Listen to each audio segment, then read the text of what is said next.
Bienvenue dans ce petit tutoriel concernant les Child Windows, une nouvelle feature de Silverlight 3 que nous allons voir au travers de Microsoft Expression Blend 3, l'outil le plus approprié lorsqu'il s'agit de créer un visuel pour Silverlight ou pour WPF. La première des choses, c'est que, ayant choisi un format 800-600 pour cette vidéo, bien évidemment tout semble un petit peu tassé, donc on va se libérer de l'espace ici. Voilà. Première des choses à faire, créer bien évidemment un nouveau projet. Nous avons le choix de plusieurs types de projets. Ici, une application Silverlight 3 nous ira très bien. Dans la réalité, il est toujours plus intéressant de créer une application Silverlight 3 accompagnée de son site web. Prenons un projet simple pour cette démonstration. Magie du vectoriel, on peut diminuer un peu le visuel pour qu'il cadre avec ce que nous pouvons voir. C'est une application, donc au départ, c'est l'écran de notre application standard, donc on va rajouter 2-3 petites choses histoire de donner l'impression qu'il y a quelque chose d'affiché dessus. Et vous allez comprendre pourquoi, c'est pas uniquement pour le plaisir de dessiner des ronds et des carrés.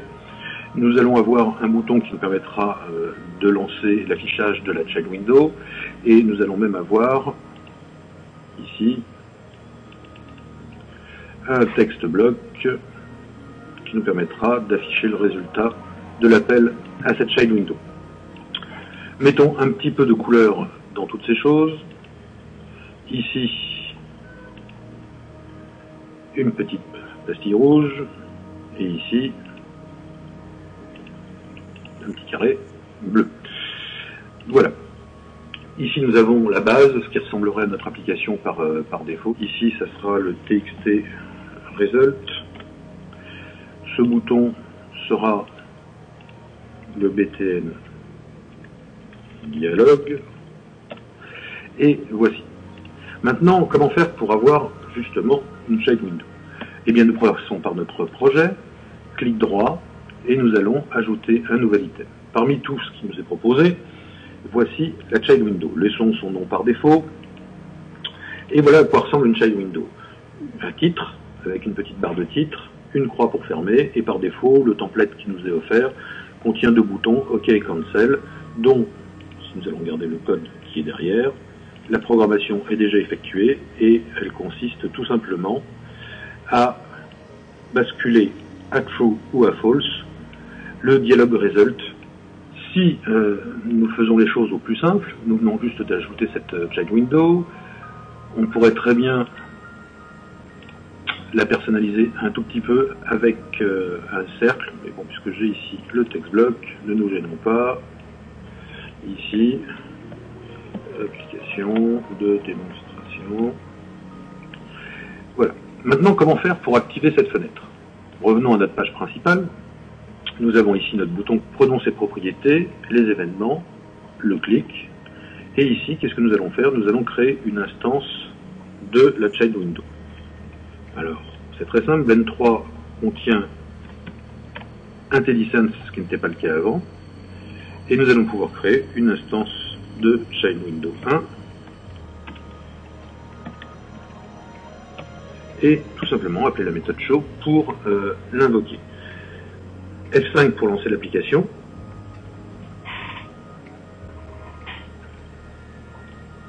Et voici le résultat, notre visuel, pas très beau, mais qui simule une application réelle.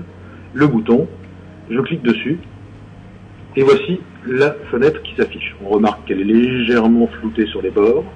On remarque aussi qu'elle est déplaçable, ce qui est pratique pour l'utilisateur si vous regardez quelque chose qui se trouve en dessous, si la question est en rapport avec une information cachée. On s'aperçoit que le fond est grisé. On s'aperçoit aussi qu'on est bien dans quelque chose qui ressemble à du modal, même si ce n'est pas du vrai modal, et nous allons le voir tout à l'heure. Et nous avons 2 boutons, OK Cancel, qui permettent de fermer la fenêtre. On s'aperçoit que la petite croix ferme aussi, et on s'aperçoit que l'apparition de la fenêtre comme sa disparition, je me refais encore une petite fois, hop, sont animées, ce qui est du plus bel effet. Plusieurs façons de personnaliser cette chose-là. La première est de se dire que le grisé ne correspond pas à notre charte graphique. Il nous faut d'abord aller sur notre objet Child Window, dans les propriétés, et dans ces propriétés, nous voyons apparaître une brosse particulière qui est l'Overlay Brosse. Par défaut, c'est un gris à 50% de transparence. Nous allons simplement le mettre un bleu à 50% de transparence. Ne faisons rien d'autre, lançons par F5. Et voici le résultat. J'ai un tout petit peu plus joli qu'un simple grisé, mais enfin tout dépend du look de l'application, bien évidemment. Dans des applications qui sont au look un peu blend, un grisé fera tout à fait l'affaire. Ça, c'est la première personnalisation possible. À partir de là, si nous regardons les propriétés de notre fenêtre, nous voyons que dans ces propriétés, elle a un titre. On va dire application de démo Silverlight 3. Voilà. Maintenant, comment récupérer le résultat de notre fenêtre? Revenons sur notre page principale. Le code correspond à ceci. J'ai dit il y a quelques instants qu'en fait, elle est modale sans être modale. C'est-à-dire que si je testais dialog result à la sortie ici derrière le show, en fait, je n'aurais rien du tout. Donc, ce que je vais faire, c'est que je vais en fait transformer cette variable locale en une variable privée de type child window.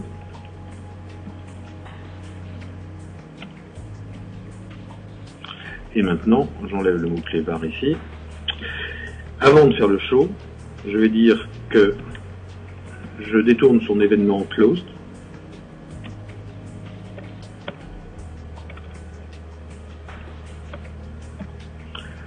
Et c'est ici que je vais pouvoir tester tout simplement le résultat de la fenêtre. Première chose à faire, c'est de tester si le dialog result est nul ou non. En effet, il s'agit d'un booléen nullable, donc nous devons lever le doute. Dialog result est égal à nul. Et bien tout simplement, ce que nous allons faire, c'est que notre petit bout de texte que nous avions prévu pour ce faire va devenir txt result.text est égal à null, et nous allons faire un return. Ici, nous sommes sûrs que dialog result est soit vrai soit faux, et qu'il ne peut pas prendre la valeur nulle.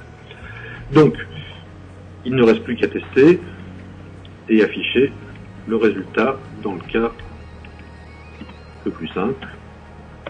Et ici, nous allons dire bool de cw.dialogResult. On est obligé de faire ce transtypage puisque, comme je viens de le dire, dialogResult est un booléen nullable et que dans cette expression, le fait qu'il y ait un nullable ne pourrait pas fonctionner puisque ça attend un booléen et non pas un booléen nullable. Auquel cas, ici, on va dire vrai et ici, faux. Si tout se passe bien, voilà, j'appelle ma fenêtre, on voit bien là que pour l'instant rien n'est fait. Quand je fais OK, le résultat passe vrai. Si je fais cancel, le résultat passe faux. Pour l'instant, le résultat donc n'est pas nul. Il le serait si on testait la fenêtre avant la fermeture, ce qui serait le cas par exemple derrière le show.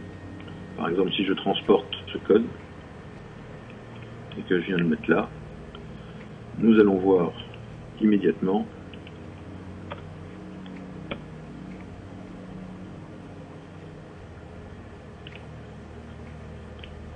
ici, nous sommes à nul. Il faudra attendre en fait le clic sur le bouton pour que la valeur dialog result puisse être interprétée par notre programme. Donc ne pas oublier d'utiliser l'événement closed pour pouvoir tester, et surtout ne pas tester derrière, puisque derrière le show, il ne se passe rien, puisqu'en réalité, l'appel à show n'est pas vraiment bloquant. Autre élément de personnalisation, comme nous le voyons ici, la fenêtre apparaît toujours centrée dans l'espace de l'application Silverlight. Il s'agit simplement d'un réglage qui peut se changer totalement. Ici, revenons sur notre objet, ses propriétés, au niveau de son horizontal alignment et son vertical alignment, est centré. Si je veux qu'il reste centré verticalement ou horizontalement, je peux le laisser.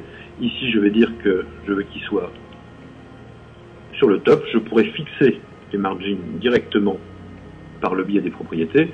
Regardons par code comment on le fait, puisque ça demande une petite astuce, on va dire, c'est celle de connaître en tout cas le nom de la classe Si je veux changer en fait la margin, cw.margin est égal à new, et c'est là qu'il faut savoir qu'il faut passer par un objet fitness, donc épaisseur, et nous allons positionner cette fenêtre à 20 pixels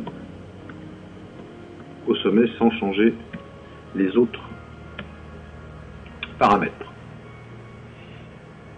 Je clique et nous voyons maintenant que la fenêtre apparaît bien ici, non plus centrée dans cet espace vertical, mais à 20 pixels. Cela pourrait très bien permettre, par exemple, de faire apparaître la fenêtre à un endroit qui est exactement celui d'un composant comme le bouton ou des choses de ce genre-là.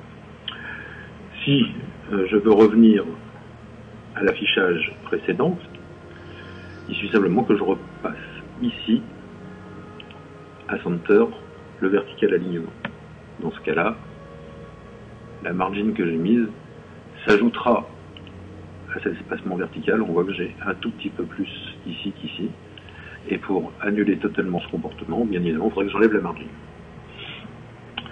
Donc, voici ce qui est important à savoir concernant du composant Child Window. Une fenêtre qui s'affiche et qui peut être positionnée, un titre qui est personnalisable, un contenu qui, bien évidemment, par défaut, possède une grille, un bouton OK, un bouton Cancel, que l'on peut parfaitement modifier, changer, supprimer, et qu'on peut bien évidemment adapter au thème de couleur qu'on utilise dans son application, un contenu totalement libre, des réglages qui permettent de modifier la couleur du fond, et quand on regarde le code, bien évidemment, des petites astuces si on souhaite positionner la Child Window par code ou par les propriétés. Ici, l'astuce qui consiste à détourner le closed pour pouvoir tester le résultat modal, donc ce qui implique quand même un style de programmation asynchrone, on va dire, et puis un appel par show qui permet de lancer la fenêtre. Voilà, rien de bien compliqué, mais un outil extrêmement pratique, parce que peu d'applications professionnelles peuvent se passer de ce genre de petit dialogue. Eh bien écoutez, je vous remercie de votre attention, et à très bientôt sur .blog, et comme je l'écris, je vais le dire, stay tuned.